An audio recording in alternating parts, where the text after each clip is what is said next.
I had promised to talk a little bit about books in these, and I said I'd kind of prefer to talk about books. I don't know if we can really have an online discussion about books, but I want to make a couple of points. I told you before in one of the videos, in one of the long videos, that I was the editor of the prescribed list of authors.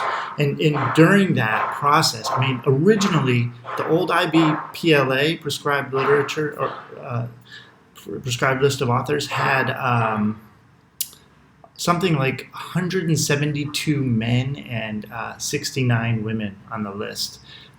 Really unbalanced and really unbalanced in general in terms of diversity. And when I first started doing research for it, this is research that took a couple of years, one of the goals was to balance the list, male and female, and other kinds of balance and diversity as well. And I encountered some pushback from some people, from some very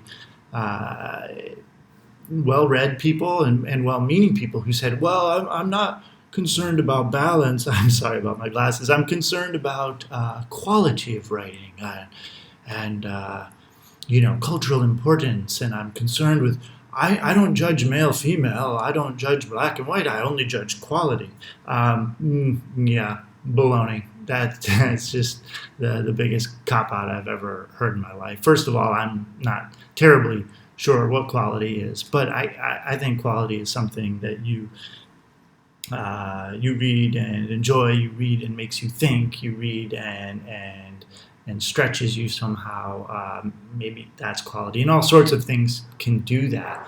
But what I can say is it has nothing to do with male female, that's for sure. Do I know a lot of male authors? Have I studied male authors all my life? Yeah, because that's what was given to us in high school, except for maybe Frankenstein or a couple of other things.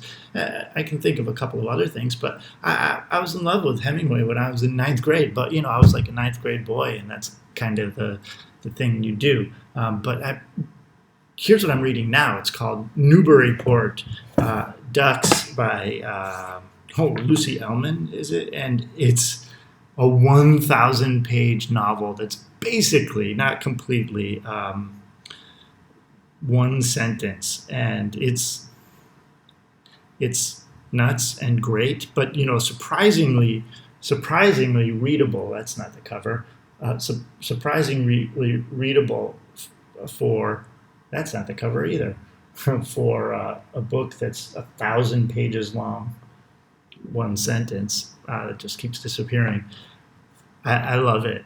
I love getting lost in a book like that, especially in a time like this. But I mean, during the course of my research, some of these names are on the list, and some of them didn't make it on the list just because we had some limits. But I mean, Lauren Groff, Kelly Link, Zadie Smith, Helen Oyeyemi, great and fantastic and magical. Amy Bender, also magical and strange and sad and quiet. Karen Russell, kind of also a new fabulous. Read Swamplandia, even though it's difficult and jarring at the end. Rebecca Mackay, The New Believer. Celeste Ng, Little Fires Everywhere. Read it, you'll love it.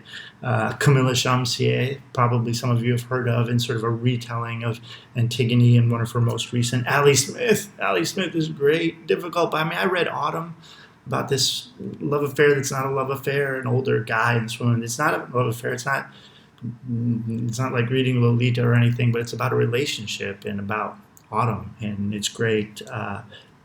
Emer McBride, if you want something else that's also stream of consciousness, Irish. Tessa Moshfegh, Eleanor Catton, Claudia Rankin, a poet.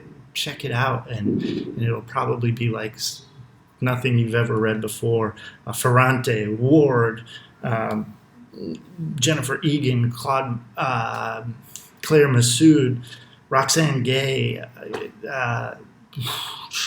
I'm sometimes stunned when people show me their book list and it's 60%, 70% men. I don't really know why we would do that. I also don't know why we don't more often embrace the new. I mean, there are issues, right? Money, spending money on books, having a book room, and I think it's very important. I think it's our responsibility as teachers to give you a balance, to give you old and new, to give you literature from all over the world, to let you find things. But I think it's also our duty to kind of surprise you, to show you what's possible with literature.